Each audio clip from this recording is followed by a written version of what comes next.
limite de la propriété. Exactement. Bien, ça tombe bien. On va parler justement de portail automatisé. C'est le dossier qui nous intéresse cette semaine. C'est la limite, comme je le disais, c'est la protection pour les habitants et tous ces systèmes fonctionnent avec des télécommandes. Alors avec Question Maison, nous nous sommes intéressés à tous ces portails automatisés et même au must, la dernière tendance, le portail automatisé qui fonctionne à l'énergie solaire.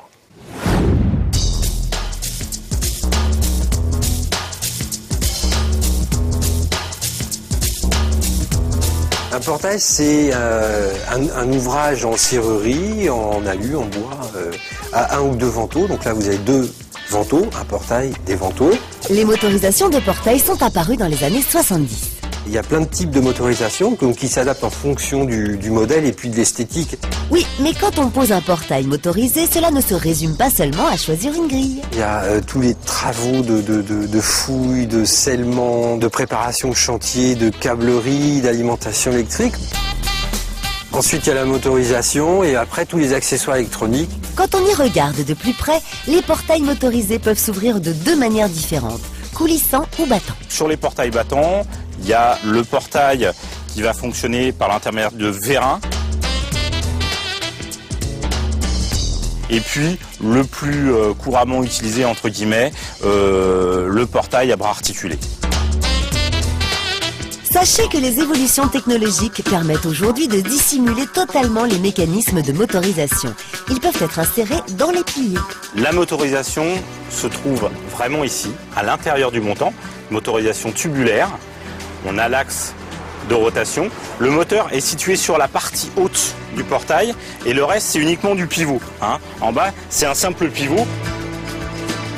On a l'avantage d'avoir une motorisation extrêmement discrète. On n'a pas de caisson enterré au sol, on n'a pas de vérins qui viennent sur la traverse du milieu.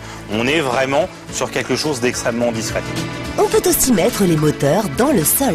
C'est la solution qui est par contre la plus contraignante en termes d'installation parce qu'il y a beaucoup de travaux à faire autour du portail. Donc là ils sont en train de poser la pilasse du portail et après il faut faire toute la fondation, l'encaissement de la motorisation et puis après ils pourront faire les réglages électriques, etc. Et le système enterré, on va dire que c'est l'idéal dans le sens où une fois que l'installation est terminée, ça ne se voit pas du tout. Et la deuxième façon d'ouvrir son portail est de le faire coulisser. Pour coulisser, il a besoin d'un rail de coulissement, un rail inox qu'on vient fixer au sol. Et puis ensuite, il a besoin d'une crémaillère pour que le pignon du moteur l'entraîne. Donc les portails coulissants sont des portails qui sont un petit peu plus lents par rapport à des portails battants. Le côté pratique, c'est de dégager toute la partie intérieure où les voitures rentrent. L'inconvénient, c'est que ça demande de la place en largeur. C'est-à-dire qu'il faut avoir la largeur du portail 2 fois pour pouvoir faire coulisser le portail coulissant. Côté sécurité, les portails motorisés sont bien équipés pour éviter les catastrophes. Lorsqu'un portail rencontre un obstacle, la carte de gestion calcule l'effort et renvoie le portail en le sens inverse. Vous avez aussi un système qui est sécurisé, puisqu'il est anti-pincement, c'est-à-dire que si un petit gamin laisse sa jambe, il ne se fera jamais pincer.